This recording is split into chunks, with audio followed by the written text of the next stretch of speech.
Hello and welcome to IHBC at COP26. Conserving buildings and places conserves our planet. Today we're joined by John Edwards. John is an all-round chartered construction and property professional and chartered environmentalist specializing in climate change and retrofit, property and construction-related research and business planning, quality management, and building conservation. He has worked at CADU, the Welsh Government, as Assistant Director and at English Heritage, holds a professorship at the University of Wales Trinity St. David, and authored many publications, reports, certification training schemes, and qualifications, including guidance and standards. He led on the development of BS 7913, which is the Guide to the Conservation of Historic Buildings, authored the IHBC Retrofit Guidance, and co-authored BSI's PASS 2030, PASS 2035, and PASS 2038 standards for retrofitting buildings. He developed with CITB's National Construction College the first UK retrofit course that delivers a qualification in retrofit, a course which he still delivers today. John is currently a director of Edwards Hart Consultants. Well, thank you for joining us today, John. It's a pleasure. Well, I'd like to start by asking you to tell us a bit about yourself, how you got started, and why you're passionate about sustainability and conservation. Yeah, well, when I left school, I worked on construction sites. I did an apprenticeship, so I worked in masonry, in brick and stone. And eventually I moved out of that and got a job as a trainee building surveyor with Cardiff Council.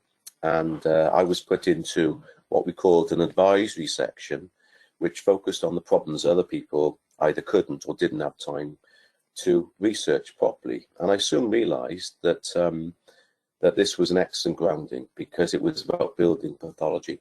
And I also recall that some of the buildings we were looking at weren't that old. I mean, this was in 1981, and I was looking at buildings built in the 1970s, which had thermal improvements in terms of the way they constructed. They had partially filled cavity walls, and some people may recall that in the 1970s, we started building buildings with brick and block walls, cavity in the middle, but also a 25mm insulation board. And to be honest, the properties I saw didn't have a cavity at all because they're all filled up with mortar because nobody bothered taking care to actually not fill that cavity. And that told me that that we don't build things very well in terms of buildings of all different ages, and especially modern buildings. So I had a firm eye on, we've got problems in buildings, we just can't deal with the symptoms, we've got to deal with their cause. And that set me into, if you like, a huge interest in the problems of defects in buildings, which, to be perfectly honest, despite everything I've done since, has really, really put me in good stead for what I'm doing today. Eventually, I went into general building surveying, project management, managing teams of people, even managing a mechanical electrical team for a couple of years. Then moving out into non-domestic buildings, and certainly one of my major achievements, I would say, was leading on the development and conservation work at Cardiff Castle.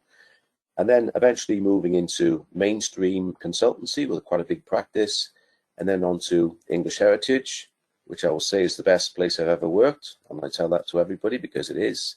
And then on to CADU, which wasn't the best place to work, but it was interesting as assistant director. And then for the last 7.5 years, I'm a director of a small consultancy practice, Edwards Hart, and we do lots of different things that fully utilizes my 40+ year experience in construction, property, and to some extent conservation as well. So that's me, basically. And I know you advocate a risk-based approach when it comes to surveying historic and traditional buildings. Can you tell us a little bit about that approach and how you define those terms, historic and traditional? Well, very often we say fabric first all the time. People who want to impress me say, I always take a fabric first approach, John. And I say, well, you shouldn't. And they're quite shocked by that. Because when it comes to building a new building, then yes, you must take a fabric first approach. But when it comes to working on an existing building, especially an older traditional historic building, some of the fabric improvements can be very risky indeed. And we've got to really know what we're doing. And in order to approach this properly, we've got to know everything there is to know about that building.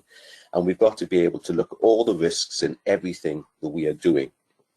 And that means that the conclusion of all that means that that if the fabric improvements are too risky, or at least some of them are, then you're not going to do them. One, for example, is solid wall insulation, which is probably the riskiest thing we can do. But if we take a risk-based approach, then we may not end up doing some of those riskier things, but doing other things instead because they carry less risk. And whilst past 2035, which is what we'll be talking about later, states a fabric first approach, it also states within that document, that mainstream document for retrofitting UK dwellings, that a risk-based approach is more appropriate for older buildings. And when you look at past 2038, which has only just been published, and that's the mainstream guidance for retrofitting non-domestic buildings, it says that you should be taking a risk-based approach. So that's what it's all about. And there's tools you can use out there to help you do that, such as the STBA guidance wheel, which is a fantastic online tool, which is free to use. And that is a really, really good tool you can use to actually take you through that process. And going on, you mentioned the past documents a little bit. Can you talk through, if you're going to do a retrofit, what are some of the different regulations out there that you must be aware of in sort of different situations and follow? Well, the problem is there are building regulations, which are often misunderstood, I would say. And building regulations, certainly we're talking about Part L, 1B in England and Wales, and there are equivalents, of course, in Scotland and Northern Ireland and elsewhere. But certainly in England and Wales and in Scotland and Northern Ireland, there are exemptions for buildings which have special protection. And I'm not so much worried about those buildings because hopefully there's enough in the way of getting it wrong. But when it comes to the ordinary everyday traditional building, and let us bear in mind that the UK does have the oldest building stock in the Western world, and we're very often talking about that data pre-1919, but in reality, we've got to look at the construction types. And that's what past 2035 has done. It's looked at the construction types, and they've got a definition in there in broadly states that any building with a vapor permeable solid wall is classed as a traditional building. And if you look at statistics, that tells you over a third of our building stock in the UK is of traditional construction. It's a huge number, and it really does worry me that most people don't really know what the difference is between a modern building and a traditional building. Not in our sector, of course, but in mainstream. But the building regulations in England and Wales say that there is a special consideration you can apply for if you are made to carry out consequential improvements. Now, consequential improvements are works that you must undertake if you're doing certain other works in the building. For example, if you're renewing, I don't know, over a certain percentage of external render, then the consequential improvement would normally be you're going to apply external wall insulation. Now, some of these things are damaging to old buildings, or they carry a great risk. And consequential improvements can only be imposed if they are feasible, and that includes technical feasibility. And that is all cited in the building regulations in England and Wales. Not stated also in Scotland and Northern Ireland, but not so emphatically. But when I meet building control officers there, they tell me it does the same thing. So I think the fact that those regulations exist, they are there to be used, but maybe not enough people know how to use them, and maybe not enough people know about the risks we take when we're doing things like solid wall insulation. But you only have to look at other regulations, and this is where the dots are not really joined up anywhere, but another set of government regulations is the private sector regulations. And of all the works listed within those private sector regulations, it highlights that insulation of walls is probably the most risky thing we can do, because it does state if you think as a private landlord that insulating the walls is not technically feasible, then there is provision in those regulations to appoint an expert who can assess the building. If that expert says that it's not feasible, then you may not have to do it. So regulations are there, but I would say they are not always joining up the dot. Now, what was the other part of the question, Michael? I've forgotten about that bit. Yeah, no, I was just interested to know sort of when you, if you're going through a retrofit, some of the regulations to follow. Well, unfortunately, I think there is. I think one of the problems we've got is that there is some very good guidance out there, certainly from the heritage bodies, and Historic Environment Scotland and Historic England produce some very good guidance. But most people who are undertaking work to older traditional buildings, if they're not protected, probably won't even look at those sets of guidance. They probably look at other sets of guidance, such as the recently published document Guide the Best Practice Retrofit Internal Wall Installation, recently published by the Department for Business, Energy and Industry Strategy, BIS, as we know it's called, for England only. And that's a very good guidance that'll come out, but there are things missing from it. I've already stated that internal wall installation is probably very risky, and you've got to know what you're doing. And in that document, it expresses all the different risks involved, but there are a few major things which are missing from it. First of all, the benefits are of not installing internal wall insulation, and that is retaining thermal mass, which is really, really good in the winter and really, really good in the summer, and it will become especially good in the summer, because in the summer months, masonry walling, masonry walls with a hard plaster on it or lime plaster on it will have a relatively cold surface, and if you get some air movement across those surfaces, it's going to help to cool the building down. That's not mentioned in that document. And like I say, how good it is in other parts, but another deficiency which people need to know about is that whilst it mentions building regulations quite frequently through that guidance, it fails to mention the special considerations that I've just mentioned just now, or the fact that the private sector regulations understand that that is a risky retrofit measure. So we're not giving people all the information. And what worries me is that the heritage sector is not fully represented, or not sufficiently represented, I would say, around the tables that actually produce a lot of this guidance. And you would think that a responsible body like a government would ensure that would be the case, but unfortunately that isn't the case. So you've got to be very, very wise when you're proposing such measures. And I again, I point people towards the STBA guidance wheel. But the one thing I'll also say is that all this guidance I'm referring to talks about retrofit, and you can make many, many energy efficiency improvements to a building without even retrofitting a building. And that's something we need to focus on as well. Mainstream guidance doesn't focus on that, other than saying that maintenance is a good thing. You need to make sure that your building is well maintained before you retrofit it. But as you know, Michael, if you look at the IHBC toolbox and you look at the retrofit guidance that I've produced, it's a bit of a Trojan horse, really, because it's not really retrofit guidance, it's energy improvement guidance, and I based it on BS 7913. That states the approach that we should be taking, which means that the first port of call, if we want to improve the energy performance of a building, isn't to retrofit it, but to put it into good and appropriate repair.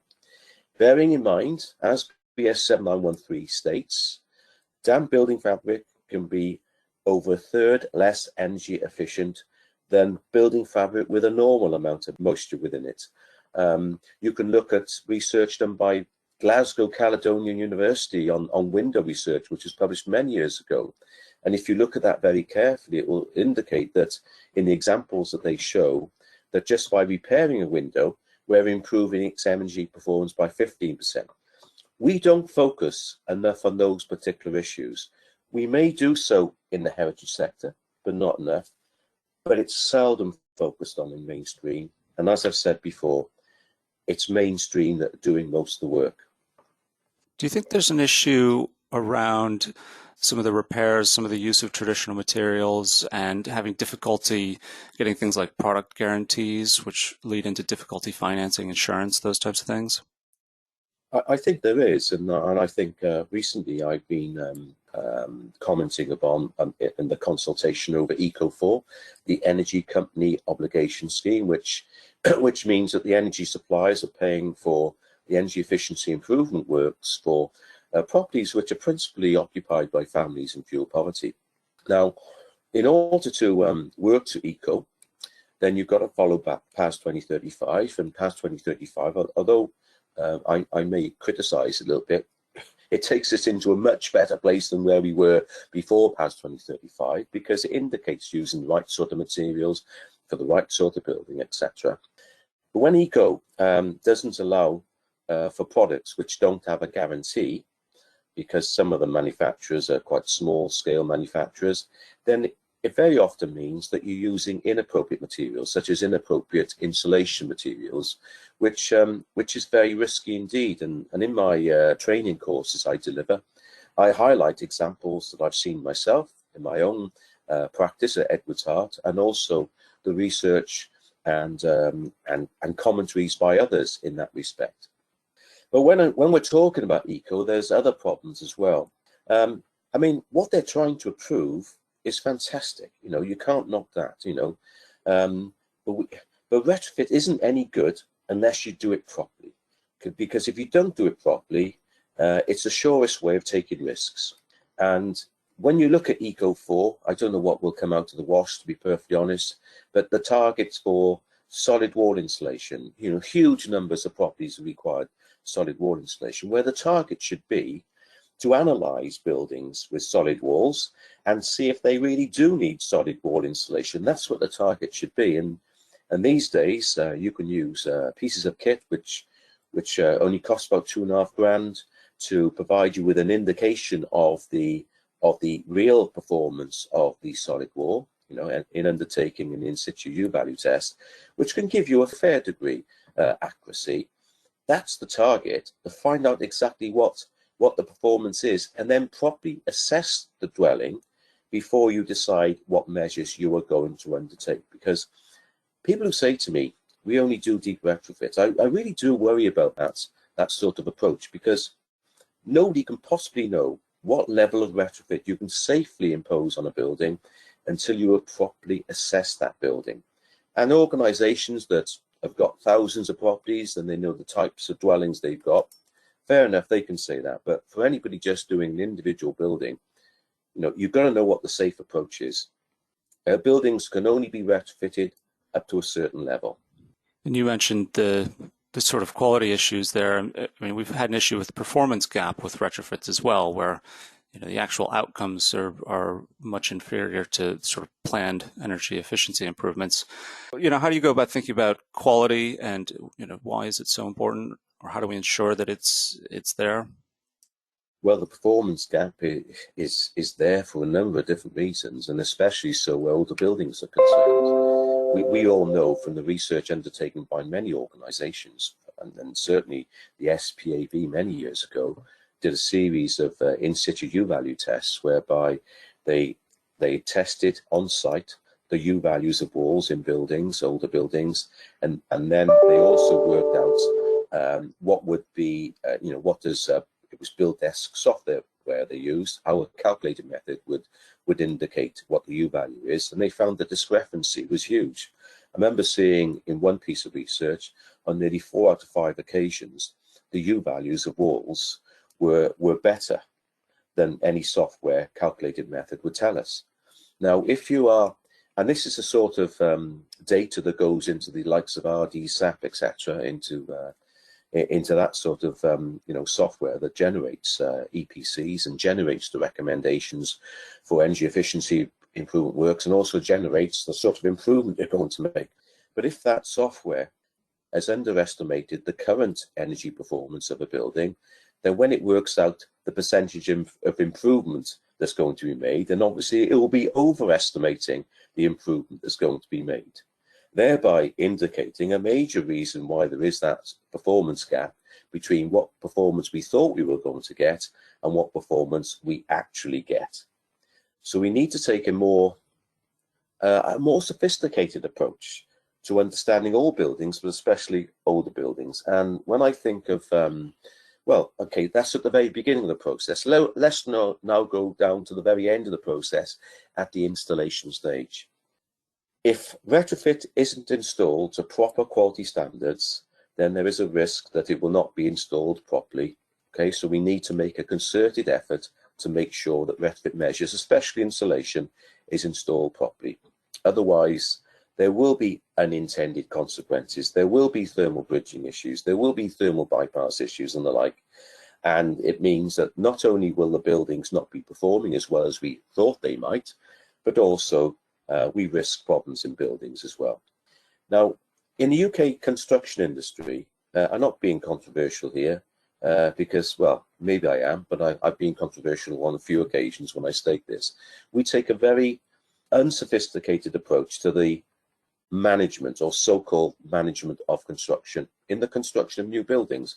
And we know with the problems of high-rise dwellings and Scottish school problems a few years ago in 2017, I think it was, or 2016, then we know there is a problem in the construction industry. And we know, we can see research that's undertaken to show that we got the same sort of problems and maybe even greater problems with quality where retrofit is concerned. PAS 2035 with PAS 2030 does make a genuine attempt to improve the situation, but we have to bear in mind when all these different BSI documents are produced, they have to be produced through consensus. So if I want a Rolls-Royce approach to quality management and other people only want, I don't know, what sort of car is a lower status than that, you can imagine it yourself, then, you know, normally we might meet somewhere in the middle and we're not going to get the quality control that we really wish for. So PAS 2030, PAS 2035 take a unsophisticated approach. And a sophisticated approach would be to work out the risks involved with different types of work to a building, different types of retrofit measures, and work out which are the riskier ones in terms of the work not being implemented properly in accordance with the design, and then to work out what is the impact of those risks. And I'll go back to internal wall insulation again. If you install internal wall insulation onto a building that's not a listed building, not in a conservation area, then many years ago would probably have had the internal lime plaster removed, and there you will see a cement render and a gypsum skim in place. So if you're going to install internal wall insulation, which would have to be of a vapor permeable kind, you're going to have to remove that cement render and that gypsum skim, because otherwise the vapor permeable, you know, you will have a wall that's relatively vapor impermeable, which is what we don't want. And then the next stage would be you would skim these walls in lime, so you got a flat surface. Then you would you'd have to make sure that the plaster is cured properly over several weeks. Then you'd fix the insulation to the wall properly, whether it's adhesive or as mechanical fixings. You have to have the right amount of adhesive, the right amount of mechanical fixings. Then you'll prepare your boards. You'll lime plaster. You put your strengthening, scrim or netting, and then you'll finish the job off. At each and every single one of those stages, somebody could forget to do something. They could, couldn't they? They could forget to do something. But if you go along after the work is completed, I would say most people, well, I'd say everybody, they would not know whether all that work has been done properly. And if it hasn't done properly, we're taking a risk. Now, a more sophisticated approach would be to implement what I would call an inspection and test plan, whereby the installer, the contractor, breaks down the, if you like, the implementation process into stages and works out what the work supervisor must do at certain stages to make sure that things are done properly, and also to record the fact that it has been done properly. Now, some conservation work is implemented in that way. I remember visiting Sir Robert McAlpine's site at the Palace of Westminster on the Queen Elizabeth Tower, and I was most impressed by the approach they took by doing that sort of thing. They didn't show me exactly what they're doing, but what they described me, it was that sort of thing. And if we were more sophisticated and spent a bit more effort in controlling quality in that way, then I would say we are taking less risk and we got a surer chance of making sure that work is implemented properly. And I suppose some people might say, well, that's very bureaucratic, John, and they've actually said it to me. Yeah, it would be for some things, but I'm not talking about every single item of work. I'm talking about the items of work whereby there's going to be a pretty high risk that it's not being implemented properly. And in those instances, we should be taking a more time-consuming, a more concerted effort, a more sophisticated approach, because at the end of the day, what are the implications of this not being done properly? Bearing in mind climate change targets, can we afford to retrofit dwellings twice? No, we can't. We have to implement that retrofit once, so we need to make sure it's done properly. And so at everything, I've only described the beginning and the end of this process, but we need to have a concerted effort to make sure we're minimizing the risk of that performance gap at every stage. I know you deliver courses on these topics, John, and talk in more detail about these things. What are the particular skills that we're lacking in order to be able to effectively do some of these things you're talking about and get to these higher quality levels? Well, I think, you know, It depends what we mean by quality, really, isn't it? You know, I've highlighted one item of quality, which is the implementation process, but we also have to think about the overall concept at the beginning. You know, what sort of quality do we want? So the person holding the money will largely determine how much money we're going to spend. So that determines quality. How much effort we make into properly understanding significance, and how much effort we make in measuring the impact on significance, that determines quality. How much effort and how much competence goes into assessing the building for retrofit. You know, what sort of person is doing the condition survey? Is it a qualified surveyor that's conservation accredited or certified? Or is it somebody who's just done a few days of training? You know, all those things will determine quality, and so will the choice of specification and other things and the like. That also determines quality. So in respect of the significance, I'm afraid that PAS 2035, for example, can permit people who are very genuine people, want to do the right sort of job as retrofit assessors, but where that building doesn't have any special protection, you know, they haven't had much training. In fact, they do not have to do any specific training on older buildings. I deliver a course which is a requirement of PAS 2035, and it's only 2 days plus pre-course work. And I would say after that course, if anybody attending that course didn't have any idea about what this was all about beforehand, they will have some idea what it's all about. And anybody working to PAS 2035 that works on protected buildings have to do that course, and then they'll have some idea what it's all about.